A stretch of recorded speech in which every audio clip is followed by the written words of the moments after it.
بسم الله الرحمن الرحيم نحمده ونصلي على رسوله الكريم وبعد. April 1st, known as April Fool's Day. In case we didn't know the origins of this day, the history of this day, according to some, this probably originated in France. And when the Council of Trent, they had called for the Julian calendar to be changed to the Gregorian calendar. They had called for this in 1563, and this hadn't taken place until approximately 1582, if I'm not mistaken. So what had happened is they had decided that they were going to change the beginning of the new year to January 1st from the spring equinox, which was on April 1st, the end of March, basically. So those people, after it was already changed, those who were late to find out, they were called April Fools, the Fools of April, because they were a little late to find out that it's already been changed. It's no longer the end of March that marks the beginning of the new year. It's the beginning of January.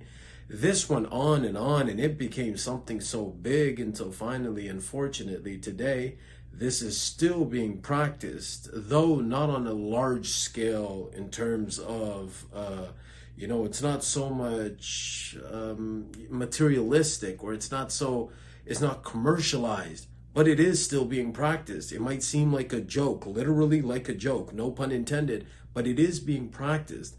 As for us, the Muslims, we've got nothing to do with April Fools. Lying is a sign of a munafiq, a hypocrite. The Prophet ﷺ said, Ayatul munafiqi thalathatun idha haddatha kadhaba. One of the signs of a munafiq is that when he speaks, he lies. So we're not allowed to lie, and especially not as a joke either. The Prophet ﷺ said, وَيْلٌ لِلَّذِي يُحَدِّثُ بِالْحَدِيثِ لِيُضْحِكَ بِهِ الْقَوْمِ فَيَكْذِبْ وَيْلٌ لَهُ وَيْلٌ لَهُ. May that person be cursed. May that person be destroyed. Destruction to that person who tells a story to a people and he lies to make them laugh.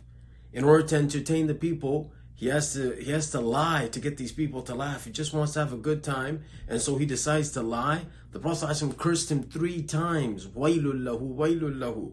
We're not allowed to lie, period. That's the bottom line. A woman, Abdullah bin Amr radiallahu anhu, says, my mother called me while Rasulullah ﷺ was at my house, and he said, come here. She said to me, my mother said to me, come here, I'll give you something. So the Prophet ﷺ asked my mother, were you really intending on giving him something, or were you just trying to prank him, play a joke with him? She said, no, I was actually going to give him a date. The Prophet ﷺ said, good, because if you had not intended to give him anything, you would have been lying. You would have been responsible for a lie. So this is not a joke, and there is no joke. This concept of frightening someone, the Prophet ﷺ said, "La yahillu li muslimin an yurabbi'a muslima." You're not allowed. It's not permissible for a believer to scare, to frighten, to play a prank on anybody on anybody else. So there's no lying. There's no lying in jest as a joke. There's no pranking. There's no frightening. There's no scaring. May Allah give us the understanding.